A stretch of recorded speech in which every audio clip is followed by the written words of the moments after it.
Well, Luke, after last week, back on your home deck in front of your home fans, how disappointing is that to dish up 5 goals in the circumstances? Extremely disappointing, as you'd expect. The players felt like they built themselves up for the game, and ultimately, you walk through that corridor at the moment and through our rooms, the players are shattered. We all realise we haven't started the year as our supporters would have expected, playing below our own expectations, which is quite obvious. So, what can I say? Disappointing. Last week you identified defensive and the use of the ball going forward. What do you put tonight down to?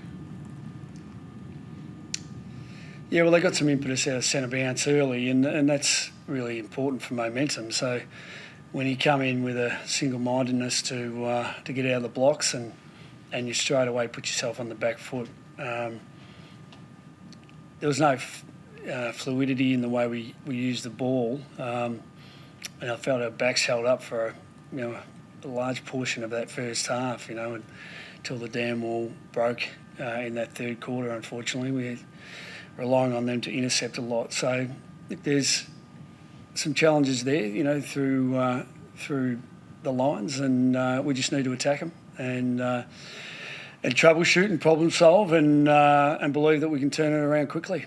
What's your message to the players? Is it a wrap your arms around them and cuddle, or is it more sort of the stick? The main message, the clinical message, is around what I just said, around believing we can turn it around quickly, and it is still only round 2, so there's a lot of the season left and to make a mark, and we really believe we can. So that's one. And two, I'll always just be totally in our players' corner. I'm here to support them, and I'm their ally. I'm not their gavel. I don't, we analyse and we look at performance, but ultimately my drive is always to pick them up and pursue the improvements and the development in them. And at the moment, we're down on growth and unexpectedly. So, and that's for everyone. And we can't scratch our heads. All we can do is just go to the solutions and work on things through training, but make sure. They're a really close group, So, they feel like they're letting each other down as much as our great supporters, and so they're absolutely turning their mind to being better teammates and us being a better team, and we'll facilitate that, and we'll look to bring it against Brisbane.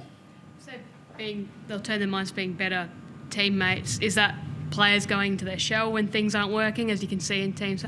Sometimes when things aren't going your way, players go into their shell. Is that what's happening, or is it just a whole sort of across the board needing to lift in certain areas? Well, I said to them at half time, that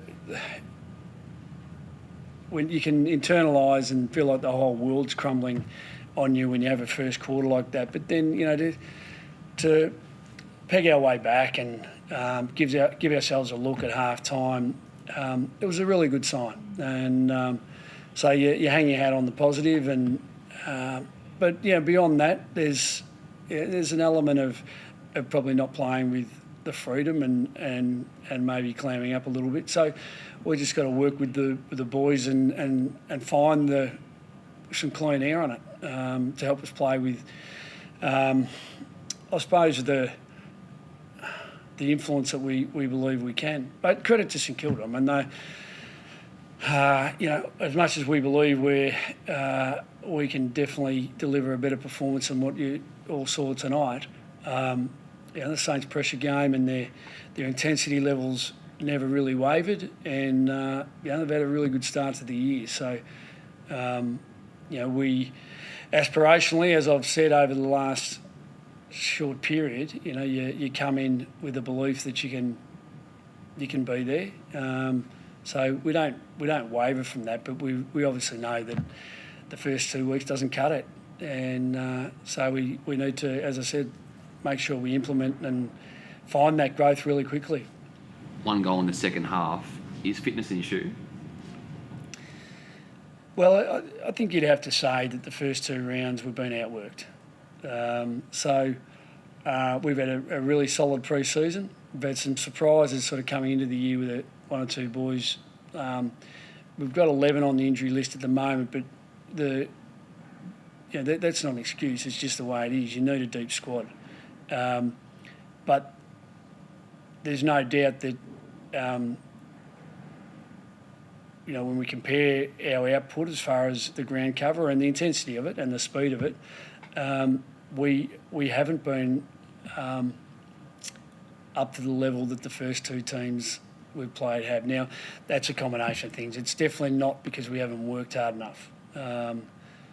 So it's a difficult one to analyse, but we've just got to face up to it. Any chance to get Rory or Adam back for the Lions in 5 days? It's a possibility. Yeah, it's a possibility. We'll wait and see. Obviously, it's a short week for us, and we need to freshen up pretty quickly. 5 days, but that's a chance. Between now and then, do you try anything different, or is it all systems go with the short break? Is it get the group together and circle up? Do you try anything out of the ordinary given the start of the season? Yeah, we will. We're just working through that at the moment. It's not like it's been a big grind. We're just starting. So, but I think there were some similarities in the first 2 weeks that we didn't see coming. So we need to get to round 3 versus the Lions in absolutely the right headspace. So we'll process that tonight, and we'll find a sort of an innovative way to get to Thursday. So we give a better account of ourselves for the 4 quarters. Did you avoid injuries tonight, Luke? It looks that way, Anna. Yeah. Thanks, everyone.